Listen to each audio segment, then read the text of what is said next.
Happy Festivus, everyone. It's that special time of year again.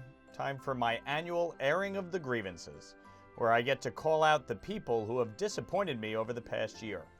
I've got a lot of problems with a lot of people. And in this business, that list gets longer every year. So here's my top 10. Number 10, Andrew Cuomo. After 4+ decades of grifting, groping, and greed, New York and America have hopefully, finally seen the last of Andrew Cuomo. What a way to go out, too, eh? Instead of a storybook comeback he craved, Andrew now owns New York's 2025 worst crash and burn this side of Diddy to bring his political career to a merciful end. Truly, a bad boy for life. Number 9, David McKay Wilson. Speaking of crash and burns, happy trails to former low-HUD journalist David McKay Wilson. DMW's far-left bias is so absurd that he would find a way to criticize a cure for cancer if a Republican came up with it.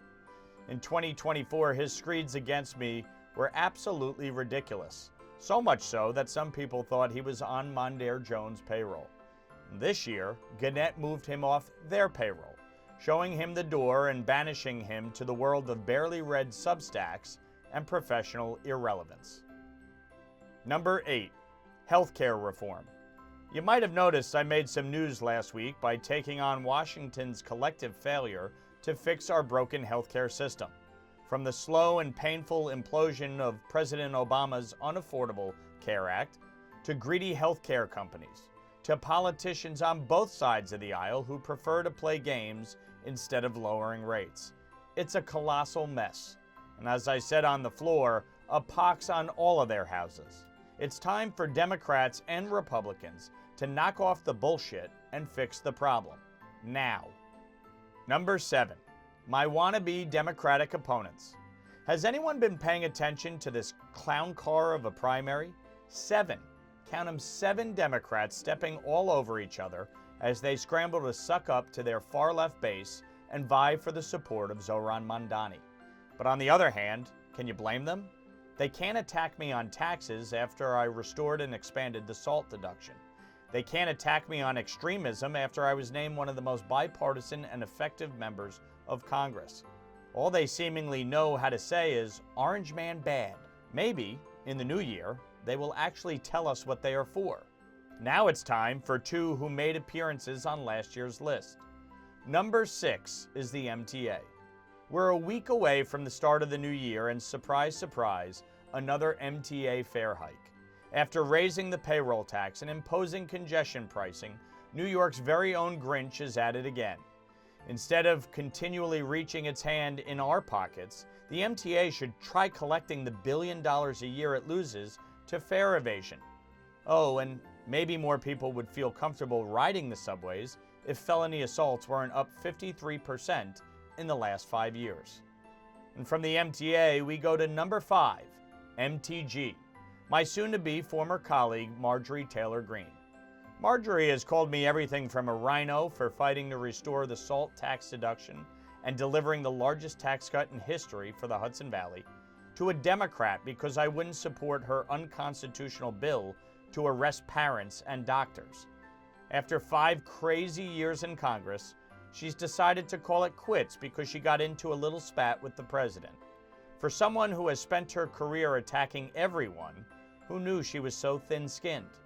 I guess the Jewish space lasers finally got the best of her. And by the way, if we're comparing recent nicknames from President Trump, I think she'd prefer mine, Mr. Salt.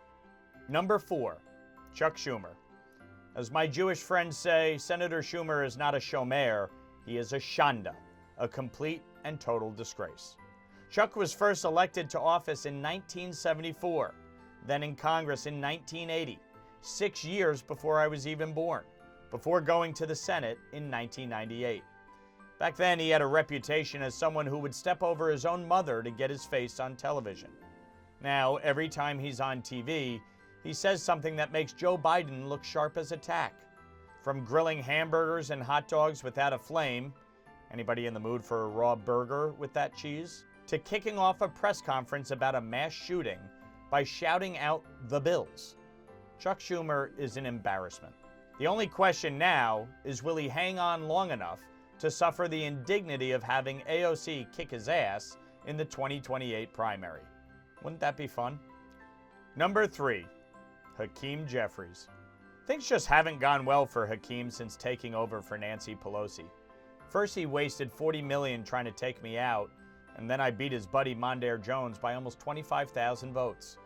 Then he got embarrassed on national television when I called him out as a phony for shutting down the government over the ACA subsidies.